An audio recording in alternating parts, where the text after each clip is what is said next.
talks about the way that you took care of all your family members. And your dad just said to me, Matt, I cannot thank him enough. He says, that's something that can't be taught.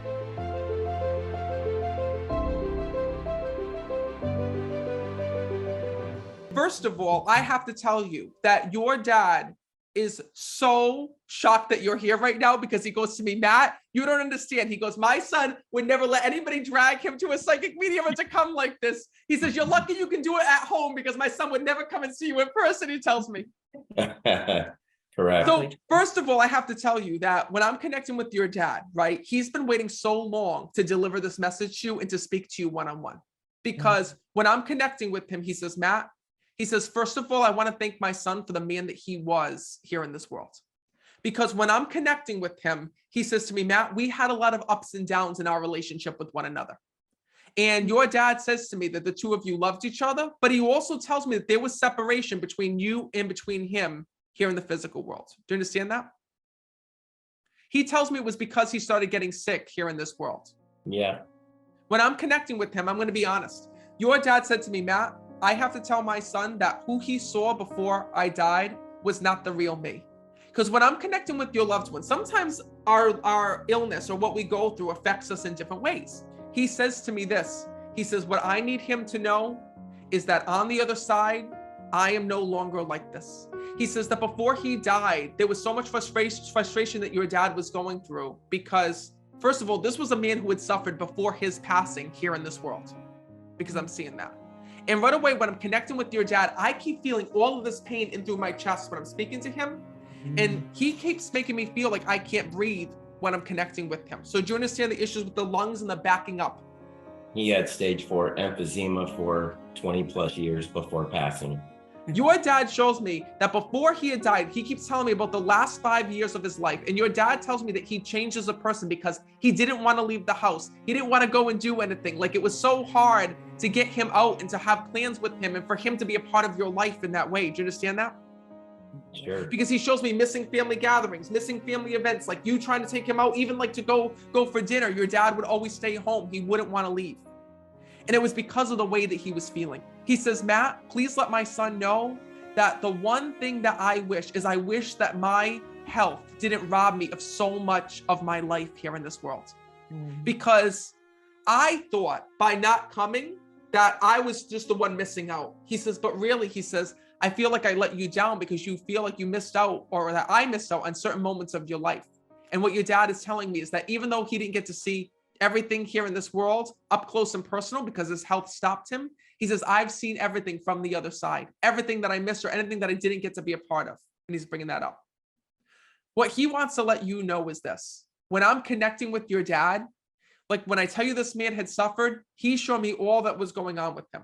And your dad tells me that he always waited till the last minute to call the doctors, to go to the doctors, to go to the hospital. And even the day that your dad died, I see what happened. He kept, because I said to him, did you know you were going to die?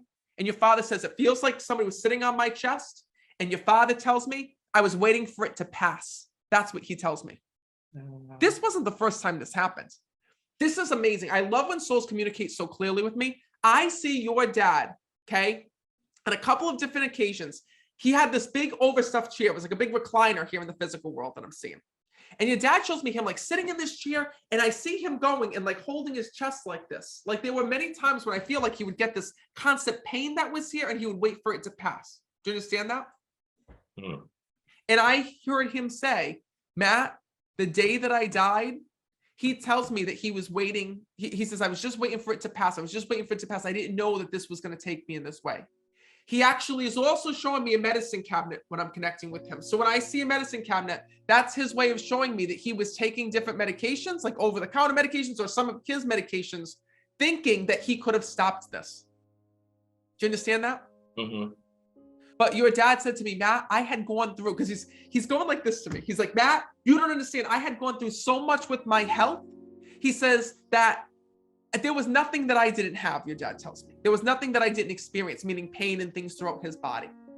He says, so when he was feeling that way, he didn't think by any means that he was dying or that he was leaving this world, and he needs you to know that.